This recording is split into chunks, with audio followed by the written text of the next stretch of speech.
আসসালামু আলাইকুম। আমাকে যারা লাইভে দেখছেন, YouTube এবং ফেসবুকে দেখছেন নিশ্চয়ই। তো যারা ফেসবুকে আছেন, ফেসবুকের আমার এই পেজটা এখন থেকে আমার পেজ, ওইটা রিকভার করার চেষ্টা করা হচ্ছে। জানি না সম্ভব হবে কিনা। কারণ আমার পেজের উপরে যে পরিমাণে রিপোর্ট চলে, আ সেটা নিয়ে কাজ চলছে। যাই হোক, আমার সেকেন্ড পেজ যেটা এখন লাইভে দেখছেন আমাকে, এইটাই হচ্ছে আমার এখনকার পেজ। এটাতে সবাই শেয়ার করবেন, যুক্ত থাকার অনুরোধ থাকলো।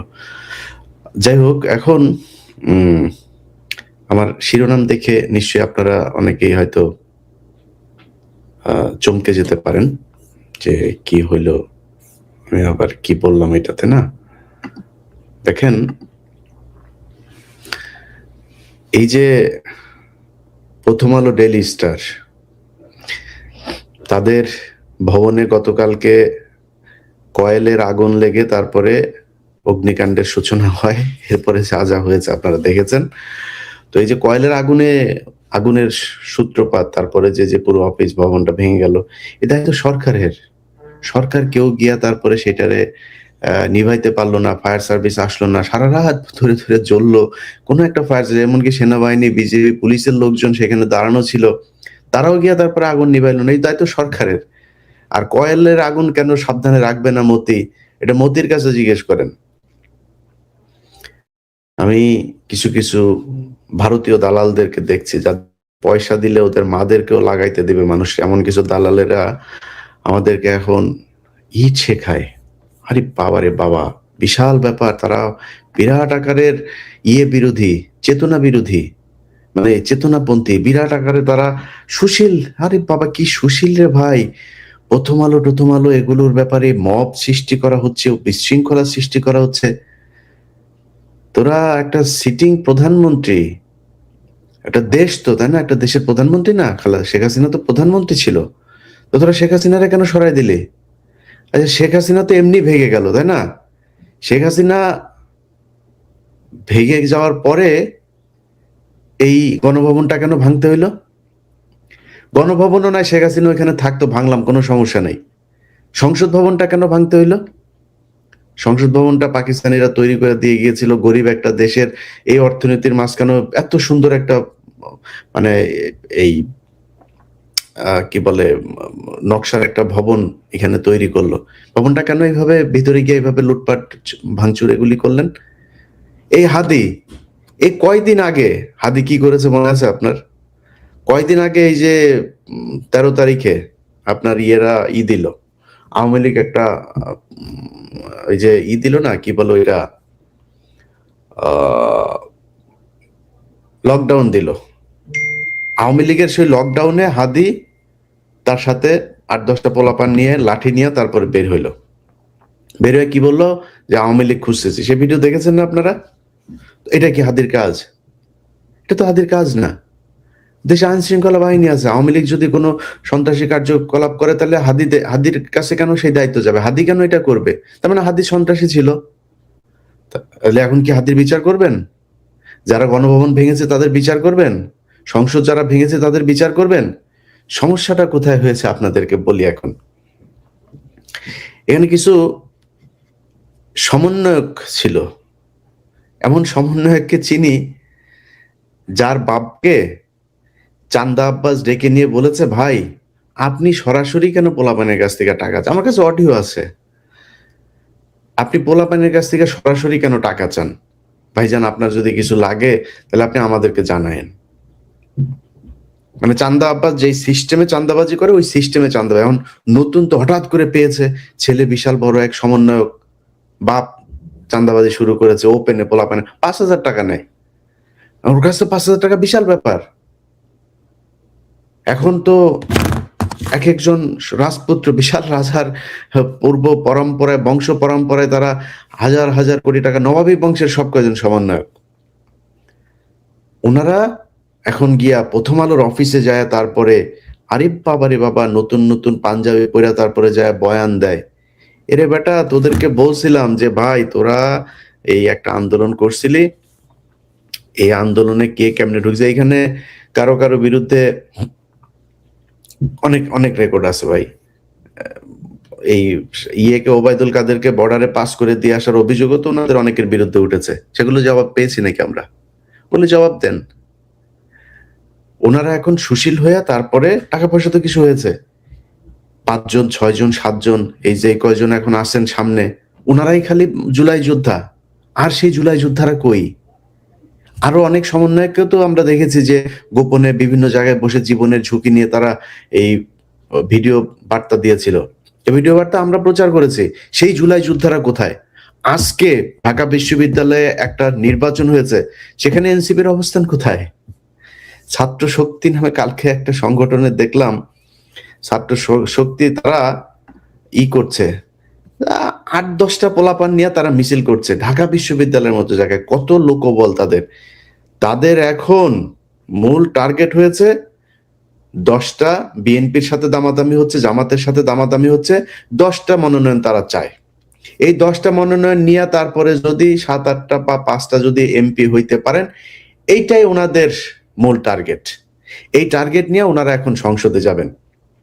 ভাই, প্রথম আলো ডেইলি স্টার পত্রিকার অফিস কালকে হয়েছে, ভাঙচুর হয়েছে। 71 টিভি ভাঙচুর করেন না আপনারা? এই গত নির্বাচনের গত 5 তারিখই তো 71 টিভিও ভাঙচুর হয়েছে, তাই না? আরো কয়েকটা গাজী টিভির পুরো ভবন শুধু জ্বালায় দিয়েছেন না? সেটার ব্যাপারে কই? সেটা তো বিচার হওয়া দরকার। তাইলে এদের সবার বিচার করেন। ডক্টর ইউনূস আজকে যে চেয়ারে বসেছে, সংবিধানের কোন পৃষ্ঠার মধ্যে লেখা আছে যে নির্বাচন ছাড়া কোনো রাজনৈতিক দল বাংলাদেশে ক্ষমতায় আসতে পারে? দেখান আমার এটা কোন কত অনুচ্ছেদে কোন জায়গায় আছে? মিনিমাম একটা দেখান, একদম ফুল স্টপ করে দেওয়া হয়েছে। তাইলে আপনি এখন এই ষোড়শ সংশোধনী এগুলি সব আপনি কি করবেন? ঠিক করেছেন? সংবিধান বাতিল করেছেন? সেটাও তো করেন নাই। আপনারা হয়েছে, সালাউদ্দিন কাদের চৌধুরী একটা সুন্দর করে কথা বলতো, ওই যে সোনাটা লাল করে দেওয়া হয়েছে। সোনা ঠিক আছে, কিন্তু খালি লাল নামটা যুক্ত করে সোনাটারে লাল করে দেওয়া আছে। সোনা মিয়া এখন লাল মিয়া, আর মিয়া টিয়া সবকিছু আগের মতোই আছে। খালি জিনিসটা দেন। এই সালাউদ্দিন কাদের চৌধুরী এই ষোড়শ সংশোধনী নিয়ে এই কথাগুলো খুব ব্যঙ্গ করে বলেছিল। বিচারপতিদের রিটায়ার্ড বিচারপতিদের সুযোগ সুবিধা যা ছিল সেটাই থাকবে, এমপিদের যে গাড়ি আনা যাবে সেটাও থাকবে, সবই থাকবে, সবকিছু ঠিকঠাক মতো চলবে, খালি সোনাটারে লাল করে দেওয়া হয়েছে। এখন এখনকার যে এনসিপি আর ইউনূস সরকার, ওনাদের অবস্থাটা হয়েছে তাই। ওনারা সোনাটা খালি লাল চান, আর সবকিছু মিয়া টিয়া সব আগের মতোই চান। কিভাবে চান দেখেন। প্রথম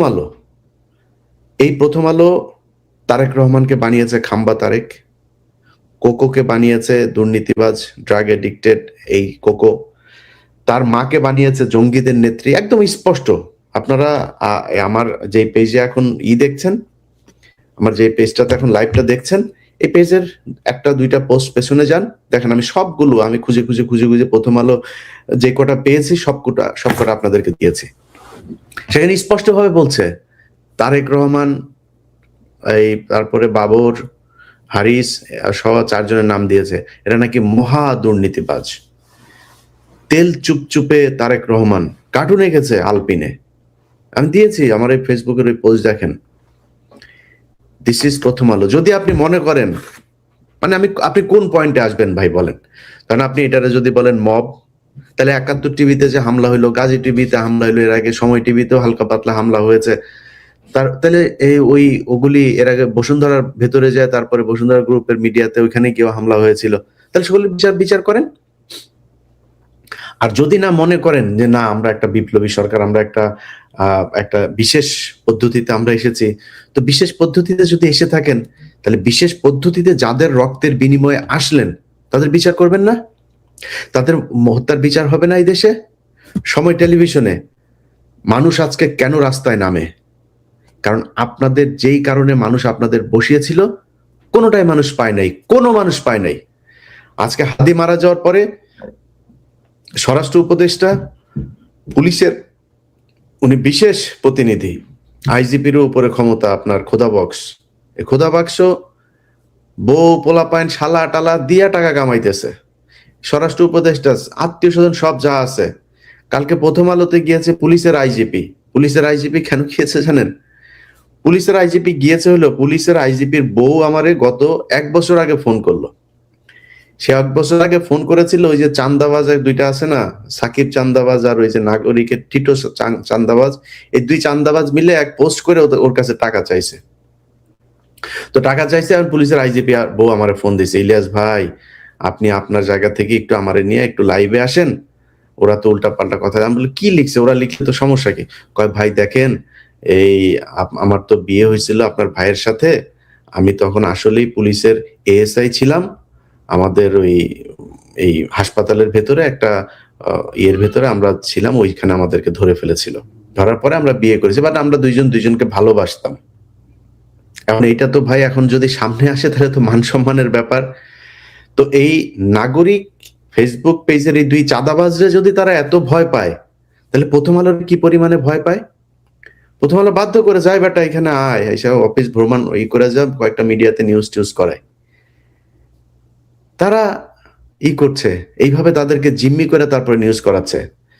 আপনি এখন যদি বলেন ইউনূসের জিম্মি করতে চান, পারবেন তো? ব্যাপক দুর্নীতি করেছে ইউনূস। ইউনূসের ভাই ভাতিজা, এক অপূর্ব নামে এক ওর এক ভাতিজা আছে, যত লুটপাট আছে সব করেছে। এই এই যে আসিফ মাহমুদ, এমন কোন লুটপাট আছে যেটা সে করে নাই? এমন মিনিমাম কোন জায়গা আছে যেটা করে নাই? এই যে মাহফুজ আমার কাছ থেকে টাকা চেয়েছে 1 কোটি টাকা, আমার কাছ থেকে চেয়েছে। এই যে বাংলা এডিশন দেখেন না, এই বাংলা এডিশন মাহফুজ দিতে চায় নাই। এটা এই এনসিপি ইউনূসের কোন নাই, জিম্মি করে নেওয়া হয়েছে। 1 কোটি টাকা চেয়েছে, তার পিয়নরে দিয়ে আমার কাছে, আমার লোকের কাছে টাকা চাইয়েছে। তারা জানেও, ওই পিয়ন জানেও না যে এটা কে, কার প্রতিষ্ঠান, এটা জানেও না। এই পিয়নরে বলেছে যে ভাই এই ব্যাপার, তখন পিয়ন বলছে যে ভাই স্যার তো এটার নিচে দিবে না। রেকর্ড আছে আমার কাছে, রেকর্ড আছে, অডিও রেকর্ড আছে, অডিও রেকর্ড আছে। এই লাইনে থাকতে থাকতে শুনবেন, পরে শোনাবো না, এটা খুঁজে আমার অনেক সময় লাগবে, আমার কনসেন্ট্রেট করতে পারবো না। এইভাবে তারা করেছে। তারা যখন কিনা টাকার এই রেকর্ড আমার কাছে আসলো, তখন আমি তারা জিম্মি করলাম যে এইটা দেন। প্রথম সার্জিসে পাঠাইলাম, হ্যাঁ, খুব বাজে ভাষায় একটা গালি দিয়ে তারপরে পাঠাইছিলাম। তো সাথে সাথে সার্জিস ফোন দিয়েছে, তারপরে আরেকটা কে ফোন দিয়েছে, 2-3 জন লাইনে এসে ভাই এটা ভাইয়ের, এটা তাড়াতাড়ি দেখতে হবে ভাই দেখেন, এভাবে দিয়েছে।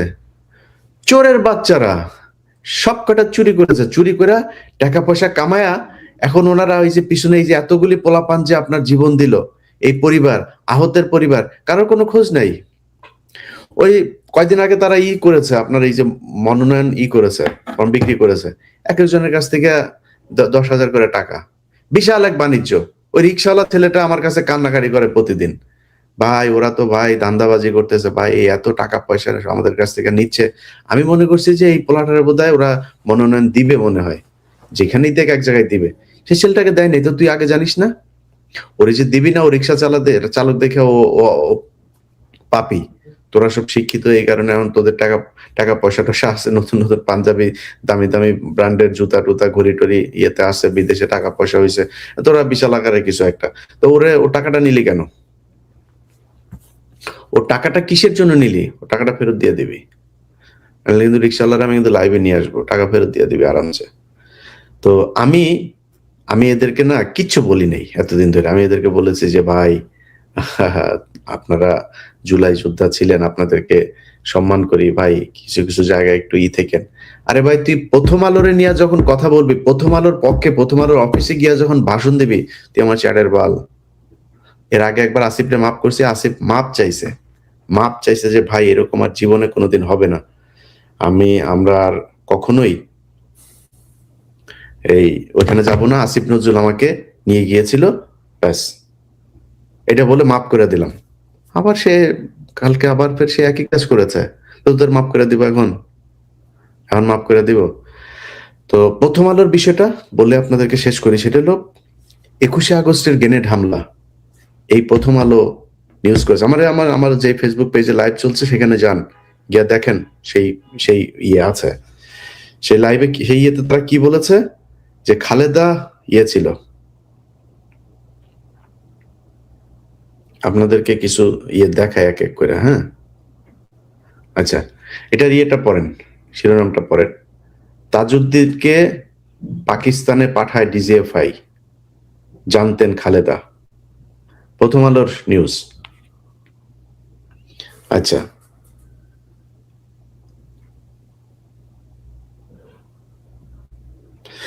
এটা হলো জঙ্গিদের সঙ্গে পিন্টুর একাধিক বৈঠক। প্রথম আলো।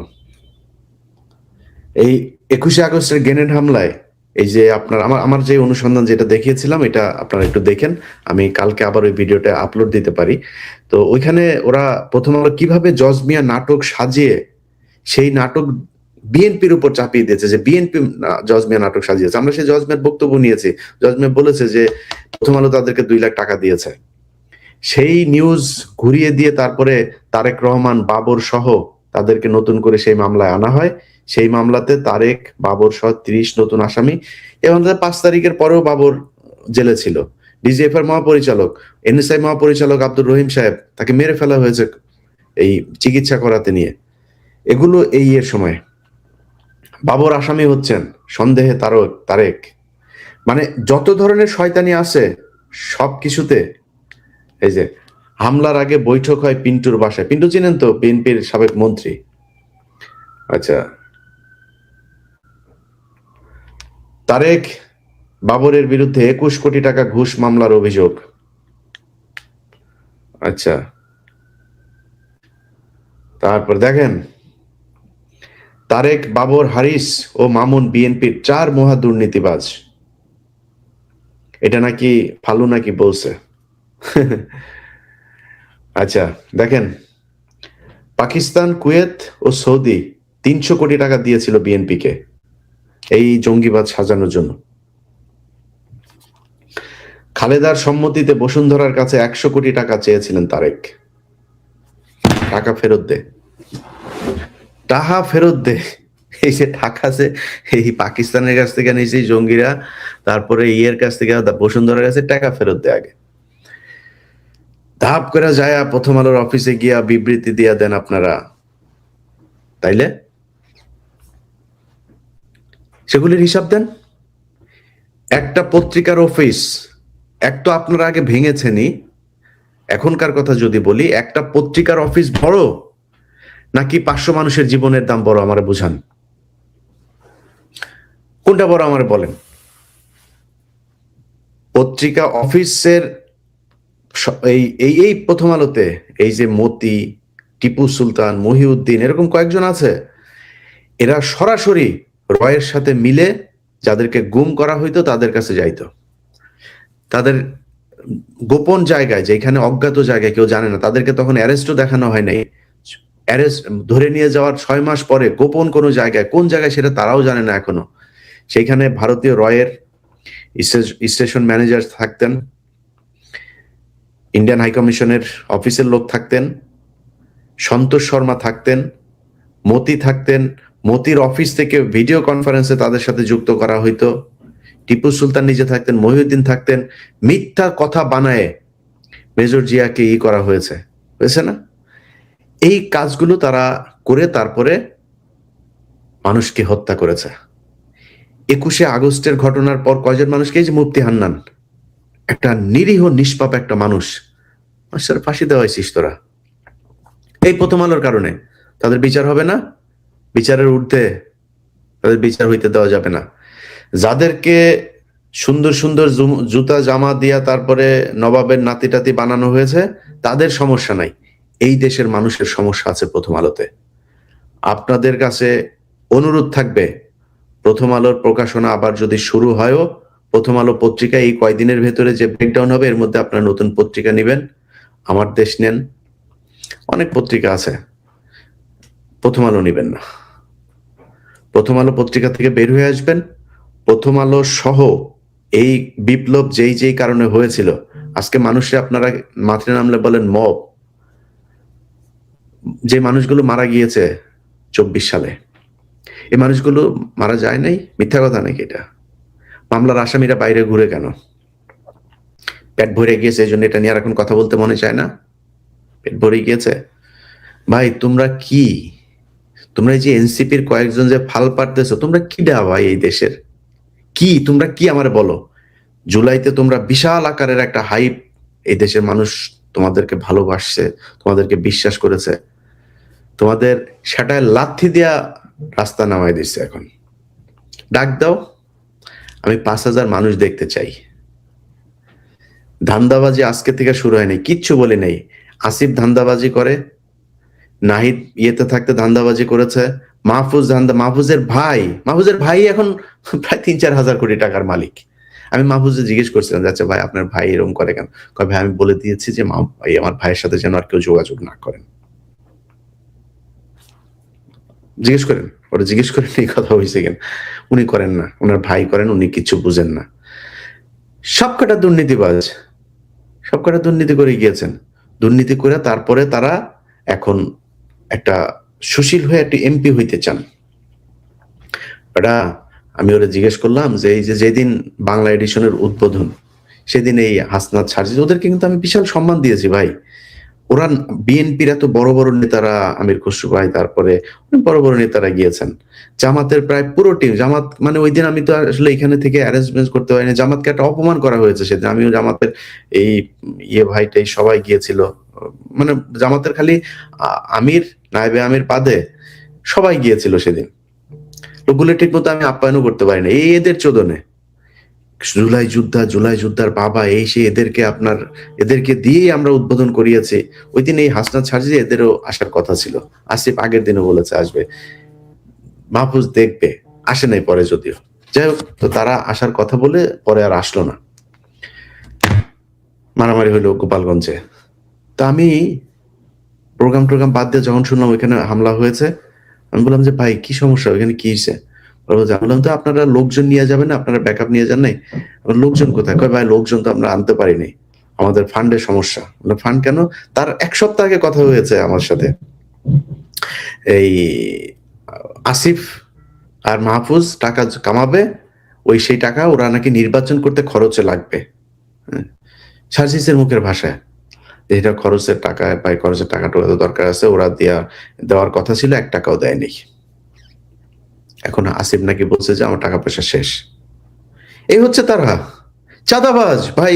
কোনো সমস্যা ছিল না, চাঁদাবাজ তো এই দেশে এরপরে যারা ক্ষমতায় আসতেছে তারাও চাঁদাবাজি শুরু করে দিয়েছেন। চাঁদাবাজি তো হচ্ছে, কোনো সমস্যা নেই, কিন্তু এই চাঁদাবাজির মাঝখানে তারা প্রথম আলোর পক্ষে কথা বলবে আর মাইনে নিব, এইটা অস্তিত্বের লড়াই। এই দেশে এই যে দেশকে জঙ্গি বানানো হয়েছে, এটা এদের কারণে।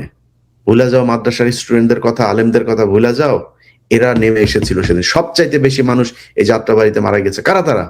মাদ্রাসার ছেলে পেলে, লাশের পর লাশ পড়েছিল সেখানে। তাদেরকে ভুলে গেছেন? তাদেরকে জঙ্গি বানায় আবার ফের প্রথম আলোকে দিয়ে আবার জঙ্গি নাটক সাজায় তারপরে করবেন। এটিও, এন্টি টেররিজম ইউনিট, যেটা এটিও গতকালকে জেল গেট থেকে একটা ছেলেকে ধরে নিয়ে আসছে, তার জামিন হয়েছে অনেক বছর পরে, কালকে বের হয়েছে, তাকে ধরে নিয়ে আসছে। আমি এই ঝামেলার কারণে আমি এটাতে সময় দিতে পারি নাই। এটিও ভালো বলি, ওরা ছেড়ে দিয়েন। এই দেশ জঙ্গিবাদের দেশ না। আমরা খুবই লিবারেল মুসলিম, আমরা কোনো টেরোরিজম, কোনো এগুলোতে আমরা বিশ্বাস করি না। বিপ্লব চলছে দেশে, আপনি যদি নাকি মানতে না চান যে কেন হবে, করা হবে, বিপ্লব চলছে। ওইদিকে দাদাকে এই ফ্রান্সের পুলিশ জিজ্ঞেস করেছে, ওইখানকার ইন্টেলিজেন্স জিজ্ঞেস করে কথা বলেছে তার সাথে, যে কিছু হচ্ছে, জবাব দিয়েছে, বলছে হ্যাঁ এই হচ্ছে। খুব সুন্দর জবাব দিয়েছে। আমার এখানে একবার ডেকেছে, বলছে হ্যাঁ হচ্ছে তো, আমাদের দেশে তো এখন যুদ্ধ চলছে, এই দেশে তো কোনো গভর্নমেন্ট, আমাদের অ্যাকর্ডিং টু কনস্টিটিউশন আমাদের দেশে কোনো গভর্নমেন্ট নেই, যে আমাদের প্রধানমন্ত্রীকে ওরা বের করে দিয়েছে, বের করে দিয়ে এখন একটা এই টেরোরিস্ট গ্রুপ তারা ক্ষমতা ধরে রাখছে। আমি বলছি আমরা তাদের বিরুদ্ধে লড়াই করছি গণতন্ত্র ফিরিয়ে আনার জন্য। কোন দিক দিয়ে আটকাবি বল? তুই যেমনে খেলবি অমনে খেলবো, আমাদের কোনো সমস্যা নাই তো। এখন যদি নাকি মনে করেন যে বিপ্লব চলছে, তাহলে বিপ্লব চলবে, আপনি অ্যারেস্ট করবেন না কেন? আপনার এই যে আসিফ নজরুল দিয়েছেন যে কোনো সমস্যা নাকি নাই, করা যাবে না, কি বলে আসিফ নজরুল বলেছে যে এই জামিনের ব্যাপারে, এই যে হাদির যে খুনি, তার জামিনের ব্যাপারে তার কোনো দায় নেই। আসিফ নজরুল চুতিয়া, তুই যে জজদেরকে আওয়ামী লীগের সময় যেই জজগুলো সবচাইতে বেশি জাউরামি করেছে, তাদেরকে এখন পর্যন্ত তুই বিভিন্ন জায়গায় সিএম টিএম এগুলো বানায় রাখছিস, এটা কার কাজ? তোর কাজ না এটা, তুই করছিস। তোর পিএস মাসুম এগুলো সবগুলোর এখন করে, তোরে মাল দেয়, টাকা দেয় আর মাগি দেয় মাঝে মধ্যে, এটা খায়া তুই চুপ করে বসে থাকিস। তো তোর কোনো দায় নেই। বের হইলো কিভাবে? আওয়ামী লীগের সন্ত্রাসীরা বের হয় কিভাবে? প্রতিদিন জামিন হচ্ছে। কালকের ঘটনা, কালকেও জামিন হয়েছে। আর এটিও যায় জেল গেট থেকে সেই আলেমদেরকে ধরে আনে, যে আলেমরা তোদেরকে রক্ত দিয়া তারপরে তোদের এই চেয়ারের মধ্যে বসাইছে। এই তোর এই বাপ ছাড়া, তোর এই বাপ ছাড়া তোদের কোনো বাপ আলেমদের একটা জামিনের ব্যাপারে কোনো কাজ করেনি। মানে ভিতরে ভিতরে আলেমরা যারা করছেন তারা করছেন, কিন্তু আলেমদের বাইরে তোর এই বাপ ছাড়া কেউ করে না। যা ডিআইজি পিজন রে যায় বল, আইজি পিজন রে যায় বল, কাশিমপুর একেরে বল, দুইয়েরে বল, কেরানীগঞ্জ রে যায় বল, জেলারদের গিয়ে জিজ্ঞেস কর তোর বাপ কয়জনের জন্য ফোন দিয়া দিয়া তারপরে করছে। সব শেষ যেটা, সেটাও 10 দিন আগে বের করছে এক মহিলাকে। হ্যাঁ, তো হালিমা নামে এক মেয়েরে বের করছে। মহিলা সে 2009 সালে আটক হয়েছে। গত 16 বছর এই মহিলাটা জেলখানায় ছিল, জীবন শেষ, বুড়া হয়ে গেছে পুরা। তোর এই বাপ বের করেছে, তোর বাপ। যাক, কাশিমপুরের মহিলা জেলার জেল সুপার যে আছে, জিজ্ঞেস কর যায়, তোর বাপ সময় দিছে 15 মিনিটের মধ্যে ছাড়তে হবে, ছাড়া দিছে। তোর বাপের বাইরে গেছিলি, যেই যেই মানে এই দৌলতদিয়া ঘাটের বাচ্চারা মনে কর 2 দিন ধরে প্রথম আলোর পক্ষে করছিস, তোদের সব কটার জন্ম হয়েছে দৌলতদিয়াতে। তোরা এই দৌলতদিয়ার বাচ্চারা এখন প্রথম আলোর পক্ষে যে কথা বলছিস, তোদের এই দেশে আজ পর্যন্ত 1.5 বছর সময় হয়েছে। যাদের এই 1.5 বছর আগে সুযোগ ছিল না, যারা সময় পেয়েছিস, তারাই 1.5 বছর এই দেশের জন্য কি করেছিস বল? জঙ্গিবাদ মুক্ত করতে চাস, জঙ্গিবাদ মুক্ত কর। খালেদা জিয়ারে ধর, তারেক রহমানরে ধর, কোকরে ধর, এগুলো জঙ্গিবাদের মূল হোতা প্রথম আলো বলেছে। প্রথম আলোর কথা যদি শুনিস তাহলে ওইটা ধর, আর যদি প্রথম আলোর কথা না শুনিস তাহলে প্রথম আলোর বিচার কর। আমরা তো চাই বিচার কর, বিচার কর। কেন বিচার করিস না? বিচার না করে সেই যারা জঙ্গিবাদের করেছে তারা এখানে কি, প্রথম আলো কি সাপ নাকি? কামড় দিবে, চবল দিবে? কি হয়েছে? প্রথম আলোর সমস্যা কোথায়? প্রথম আলোর বিরুদ্ধে কথা বলি না আমরা? কি হয়েছে? এদেশে প্রথম আলোর বিরুদ্ধে কথা বলে নাই কেউ, এখনো বলে না কেউ। তাদের কি হচ্ছে? মাল পানি খেয়ে, প্রথম আলো তো টাকার অভাব নাই। এই যে প্রথম আলোর সাথে আপনার ধরেন বসুন্ধরার দ্বন্দ্ব দেখবেন এখন এই মুহূর্তে। মেঘনার যারা 71-এর মালিক ছিল, সেই মেঘনার ওর নাম কি, মোস্তফা কামাল, প্রধান উপদেষ্টার পাশে দাঁড়ায় থাকে। আরে ভাই, ইয়েরা দেখা করতে চায়, এস আলমের সবচেয়ে বড় কেশিয়ার সালাউদ্দিনের পোলা প্রধান উপদেষ্টার সাথে দেখা করতে চায়। 2024 সালে নির্বাচনে গিয়েছে একে আজাদ, এই হামিম গ্রুপের চ্যানেল 24 এর মালিক। এই শালা ওদের পাশে যায় যায় প্রোগ্রাম করে, কোনো সমস্যা হয় না তাদের, কোনো সমস্যা হয় না। অথচ বসুন্ধরার পিছনে লেগেছে। কেন লেগেছে জানেন? বসুন্ধরার পিছনে বসুন্ধরার বহুত সমস্যা আছে। সমস্যা এই দেশে ভাই সব ব্যবসা প্রতিষ্ঠানেরই আছে, এমন একটা কেউ নাই। এই দেশের মূল সমস্যা ভাই, এনবিআর এর মূল সমস্যা হইল গিয়া এই বিআরটিসির এই কি বিএসটিআই মূল সমস্যা, বাণিজ্য মন্ত্রণালয়, সবখানে সমস্যা আছে ভাই। জয়েন্ট স্টক থেকে শুরু করে যেখানে যাবেন সবখানে টাকা পয়সা না দিলে, না করলে আপনি কোনো জায়গায় কোনো ঝামেলা পাবেন না, সুযোগ পাবেন না, প্রতিষ্ঠানই চালাইতে পারবেন না। কিন্তু বসুন্ধরার ইয়েতে লেগেছে। কেন লেগেছে জানেন? কারণ বসুন্ধরা এখন একমাত্র সমস্যা। এর কারণ হলো বসুন্ধরা প্রথম আলোকে বিজ্ঞাপন দেয়নি। আমি যারা যারা করেছে, সেই 3 তারিখ থেকে শুরু করে এই 15 বছর না, এই 54 বছরে যত প্রতিষ্ঠানের মালিক ইনক্লুডিং বসুন্ধরা, সবার বিচার চাই। কিন্তু প্রথম আলো যেহেতু এই বসুন্ধরা যেহেতু প্রথম আলোকে বিজ্ঞাপন দিবে না, এই জন্য বিচারটা খালি বসুন্ধরার হচ্ছে। বসুন্ধরার ব্যাংক অ্যাকাউন্ট সিজ করা, বসুন্ধরার মালিকের বিদেশ যাত্রায় সমস্যা। আর ভাই আমি কোনো সমস্যা নেই, আমি কেউ মনে করেন না যে আমি কারোর পক্ষে টক্ষ নিয়ে কথা বলছি, কিন্তু তাহলে সবার একই করেন। সবার এক না কেন? যেই ফ্যাসিস্ট, যেই একে আজাদ 3 তারিখে বক্তব্য দিল, স্লোগান দিল, রাজনৈতিক নেতার মতো স্লোগান দিয়েছে, 24-এ নির্বাচনে গিয়েছে। বসুন্ধরার মালিকের 24-এ নির্বাচনে গিয়েছে নাকি? সরাসরি আওয়ামী লীগে যোগ দিয়েছে? তো আওয়ামী লীগে যোগ দিয়েছে, সে আপনাদের পাশে ঘুরে। মোস্তফা কামাল সারা জীবন 71 দিয়া সারা দেশের ক্ষতি করলো, সে মোস্তফা আপনাদের এখন পীড়িতের লোক। কি হয়েছে? মাল পানি দিয়েছেন। মাল পানি জায়গা মতো দিতে পারলে তাইলে আপনি সবকিছু ঠিক করতে পারবেন। তো এই মাল পানিতেই চলছে দেশ, এবং এই মাল পানি দিয়েই সেই 55 বছর ধরে ভাই এই দেশের সাধারণ মানুষ যারা আছেন তাদেরকে জিম্মি করে রাখা হয়েছে। আমরা ৫ তারিখের পরে একটা নতুন বাংলাদেশ চেয়েছিলাম, সেই বাংলাদেশ হইতে দেওয়া হয় নাই। এই দেশের যে প্রবাসীরা আছেন একমাত্র একদম শুধু এই এই এই ১.৫ বছর বাংলাদেশটা টিকে আছে শুধুই প্রবাসীদের জন্য। নট ইভেন ১.৫ বছর, লাস্ট 55 ইয়ার্স এটা পুরোটাই এই প্রবাসীদের কারণে টিকে আছে। মনে আছে না খেয়ে থাকতো ভুকা নাঙ্গা জাল, জিয়াউর রহমান আইসা তারপরে এই বিদেশে লোক দেওয়া শুরু করলো। তার আগ পর্যন্ত এই দেশের মানুষ না খেয়েই থাকতো। এই হয়েছে অবস্থা। সেই বিদেশের লোকগুলোরে কি সুযোগ সুবিধা দিয়েছেন? মালয়েশিয়াতে লোক পাঠাতে সিন্ডিকেট ছিল আওয়ামী লীগের সময়। আসিফ নজরুল এসে সেই সিন্ডিকেট বানিয়েছেন, খালি মালিকগুলো চেঞ্জ করেছেন। তো পোলাপানের যাইতে ৫ লাখ ৩ লাখ ৪ লাখ সেটাই লাগে। আমার লাভটা কি হইলো? আমারে ভাঙ্গা চূড়া বাংলাদেশ বিমানের টিকিটে দিচ্ছেন, সেইখানেও ৩-৪ গুণ টাকা বেশি নিয়ে আমার টিকিট করতে হয়।